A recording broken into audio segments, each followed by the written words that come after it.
Thank you, Chair. Committee, I wanted to leave you with some thoughts this evening on this really important subject.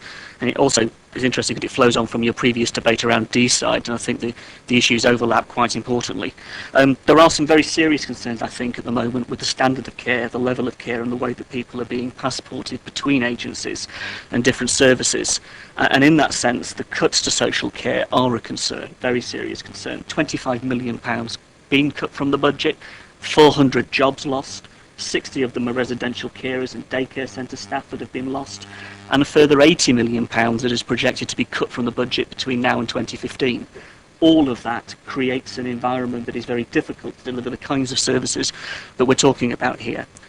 And just to think about your presentation from Dr. Freeman for a moment, from the CCJ, and his idea of transferring to independent living, this idea of moving development away from hospital to home support, is all well and good, providing the money is there, and that is a really serious point. In terms of 50-minute times to take to look to people, to look after people in terms of going into a home and providing a service, that I think is an issue, because the consistency of that and the quality of that is something I think that needs to be examined and looked at. And it's also fair to say that the carers are an important part of this, and those in many cases are being exploited by their agencies, and the issues in terms of the cuts, they're being passed on to the providers, and we're seeing many of those carers, in terms of recruitment and retention of them, become incredibly difficult because of the conditions of their employment and the conditions of work they're made to work under.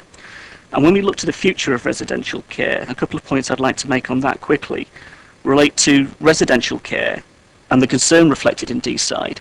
And it's all well and good to drive for extra care, to push for extra care. Of course, that's got a part to play.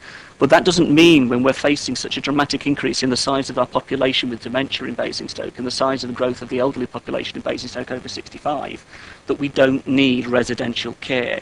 Well thought through, well maintained places like D-side that have a role to play. And I would not want county to lose sight of that. So in leaving you, Chair, could I just leave you with a comment from one of my county council colleagues, happens to be a Conservative county council colleague, who said to me that we've cut past the flesh, we are now cutting into the bone. We cannot cut more without seriously affecting the services we deliver to our residents. If that's from a Conservative member of the county council, I think that speaks volumes. Thank you, Councillor.